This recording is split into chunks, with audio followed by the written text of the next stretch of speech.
না না, এই 186 জন ইরান থেকে তারা এই যুদ্ধাবস্থায় ওখানে তাদের লাইফ রিস্ক ছিল এবং তারা তারা আসতে চেয়েছিল এবং তাদেরকে আমরা চার্টার্ড বিমানে করে আমরা ফেরত নিয়ে এসেছি বাংলাদেশ সরকার।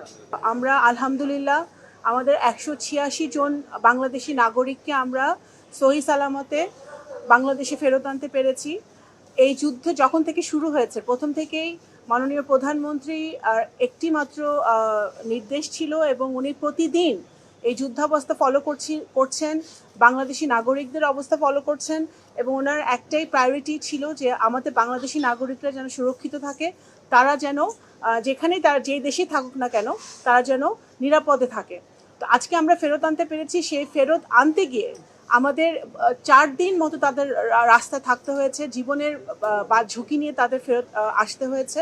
বাংলাদেশ বিমান সিভিল এভিয়েশনের একটা চার্টার্ড ফ্লাইট গিয়েছিল তাদেরকে আনতে এবং বাংলাদেশ বিমানের ফ্লাইটে তারা এসেছে। বিমানকে আমরা ধন্যবাদ জানাই।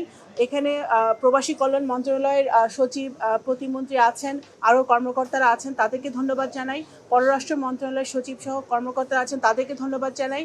এবং বিশেষ করে ইরান, আমাদের তেহরান, আঙ্কারা, দিল্লি, জেনিভা এবং আজারবাইজানে আমাদের যারা দূতাবাসের কর্মকর্তারা আছেন তারা নিরলস প্রচেষ্টা করেছেন এবং এই সকল দেশের সরকারদেরকে আমরা ধন্যবাদ জানাই যে তাদের প্রচেষ্টা, তাদের সাহায্যে আমাদের এই ভাইদেরকে বোনদেরকে আমরা ফেরত আনতে পেরেছি।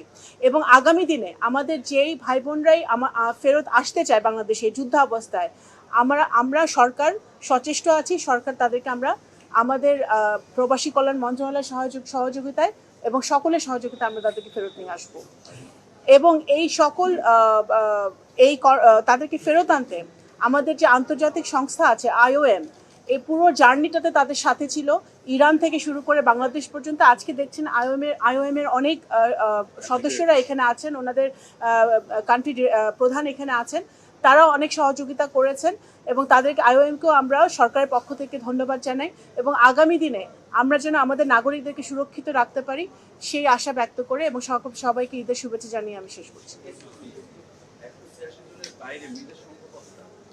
আমাদের এখন যুদ্ধাবস্থায় আমাদের বাংলাদেশি নাগরিক 5 জন মৃত্যুবরণ করছে বিভিন্ন জায়গায়, সৌদি আরবিয়া, UAE সহ বিভিন্ন জায়গায়।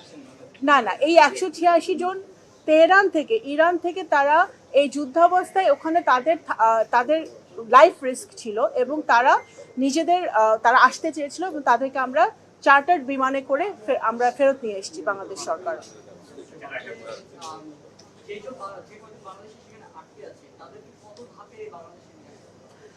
যত ধাপ লাগে তত ধাপই আমরা এখন এটা ডিপেন্ড করবে ইরানে। এখনো কোনো আলহামদুলিল্লাহ কোনো বাংলাদেশি এখনো পর্যন্ত নিহত হয়নি, আমরা হারাই নাই, কাউকেই হারাই নাই।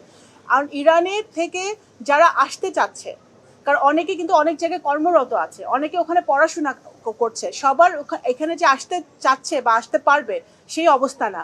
ওখানে যুদ্ধের কি অবস্থা, ওখানে পরিবেশ কি অবস্থা, সেইটা বিচার করে তারা যদি আসতে চায় তাদেরকে আমরা যত ধাপ লাগে তত ধাপেই যতগুলো চার্টার প্লেন লাগে আমরা তাদেরকে নিয়ে আসবো।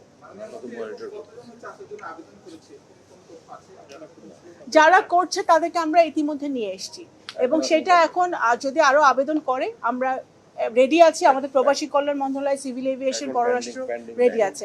এখন আপাতত কোনো পেন্ডিং নাই যে যারা আসতে চাচ্ছে। এখন ওখানে আবারও বলছি, ওখানে যুদ্ধাবস্থা কি সেটার উপর ডিপেন্ড করবে ওনারা আসতে চায় কি চায় না। আপাতত যারা আসে নাই তারা নিরাপদে আছে এবং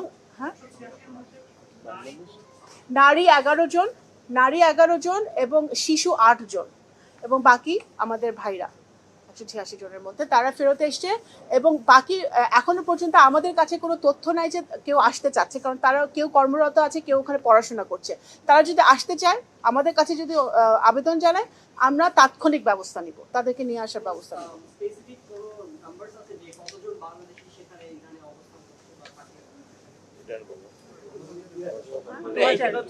2000-এর মতো আছে। তাদের মধ্যে কিছু আমাদের স্টুডেন্টও আছে, আমি যতদূর জানি সে স্টুডেন্টও আছে, বা 2000-এর মতো আছে, বা তারা আপাতত নিরাপদে আছে। এবং আমাদের যারা ওখানে মিশন আছে, মিশনের কর্মকর্তারা তাদের মানে 100-100 দেখভাল করছে 24/7।